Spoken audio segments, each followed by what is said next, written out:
Hey guys, so in my last video I've shared with you my workout routine during my weight loss transformation, but that was only the part one, and this is the part two.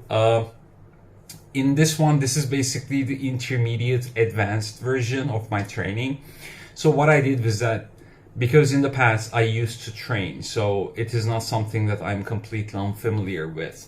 So during my transformation, I've started simple, and then eventually I moved it up, and this was the last routine that I used by the end of my transformation, basically. So this is more for advanced people.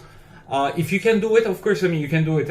When it comes to any kind of training, I feel like any training can be called advanced if you're pushing yourself hard enough. So if you're not pushing yourself hard enough, no matter what kind of a routine or what kind of a split you're doing, it makes no difference if you're not pushing yourself. So this is the one that I used. I'm gonna share it on my screen. The sets are a little bit more. Other than that, let me see. The exercises are a little bit more as well, and this is also the same, the PLP routine that I followed, push, legs, and pull. I'm still doing like something similar to this. I can share that also in another future video, basically. And in this routine though, you're gonna notice one thing, which is it is heavily for shoulder and back training. Okay, so you're not gonna see any kind of chest movements. I already have a very strong chest, so it's like my genetic best part. Basically, without even training it, I'm able to develop a very well structured chest. This is also because of my background in swimming.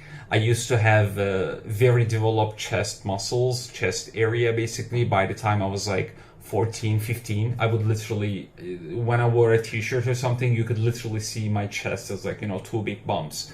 So chest has always been a strong point for me. So I don't need to train it as much as other people need to. Therefore, in my trainings, I don't really train chest. So please keep that in mind when you see this program, because in this program, there's literally, dips. Maybe that's like the only exercise on day one. And other than that, yeah, I literally have nothing else that actually is related to chest movement. So basically, please keep that in mind. So if you want to move things around, for example, maybe your shoulder is like the stronger body part and you need to improve your chest, or you want to have a little bit of both, you can switch some exercises, okay? You can switch some of the shoulder exercises with chest exercises, okay? In that way, it will be a more balanced program for more balanced people.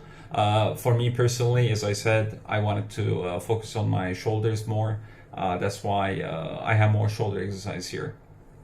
And that's pretty much it. Like on day one, I basically do a lot of shoulders. I find thumbs down lateral raises to be excellent exercises. That works for me personally. I used to not do them while I was younger. But during my transformation and after still, I still do a lot of them, and I feel like they really help me develop a little bit further, basically. So you might want to give them a try if you haven't. They're really good exercises, I think. So I highly suggest that you give it a shot. I personally found them, as I said, excellent exercises for shoulder development, okay? So this is pretty much day one. So in this split, you're gonna see the yellow areas on the exercises. Those are the ones that I do as superset. When it comes to like drop sets or like past failure sets, I do them based on instinct. I don't write them down. I just do it on instinct. So you've seen in the past how I keep all my weights and all my how I keep track of all my weights and reps and all that. So you would never see where I'm saying like I did like past failure, how many reps. I literally do it based on instinct. If I perform an exercise and I'm like, I can go a little bit more, right? And I perform a drop set, or maybe I perform a past failure continuous exercise, basically. All right. And for supersets though, I write them down, and these are the supersets basically on yellows.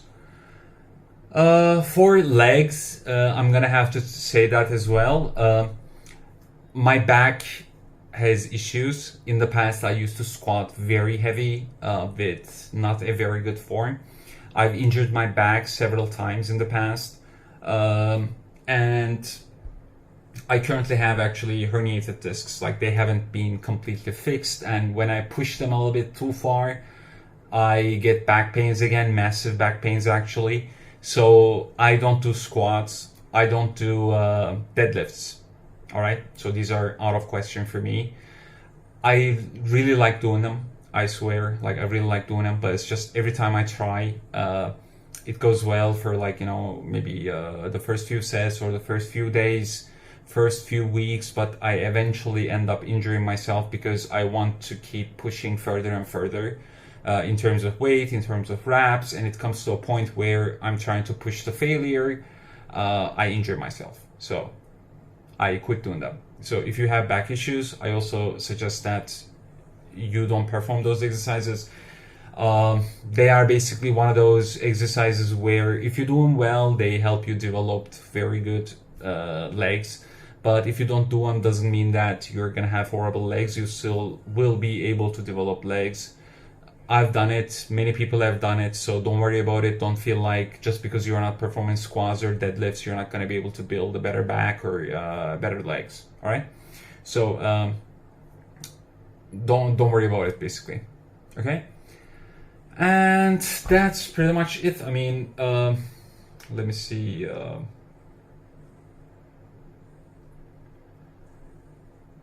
Oh, for legs days also, I've written a doctor machine. This is the one that basically where you know, open, spread your legs and close them. It's the muscle in the inner part of your legs, basically. Maybe I will just put a picture somewhere. So I really like them. I used to never do those exercises. I used to think that they're more like for girls, you know, but I do them now, and I've been doing them for quite a while actually. Like in the past also, I started doing them like before I stopped like working out, like a few years before that. And I feel like they are very good for developing those adductor muscles, and they make your legs look bigger, wider. And also, I mean, I don't mind having like a little bit of extra muscle on my legs. So that's pretty much it. If you have any questions, please feel free to ask in the comment section. I always reply to them. And also let me know. I mean, I'm thinking about like maybe losing a little bit more weight again, just to get to lower body fat percentage. So if you want me to maybe shoot like a blog kind of thing, like what I do every day, what I eat, how I think, how I plan those things, how I plan my meals, and all that good stuff. If you're interested in that, I can actually make one of those, like kind of like a series for like, I don't know, maybe like a month or something, like 30 days. And if you're up for it, you can also comment below and I'll see. All right. So thank you very much for watching. Subscribe, hit that like button, share, and thank you very much again. I'll see you on the next one.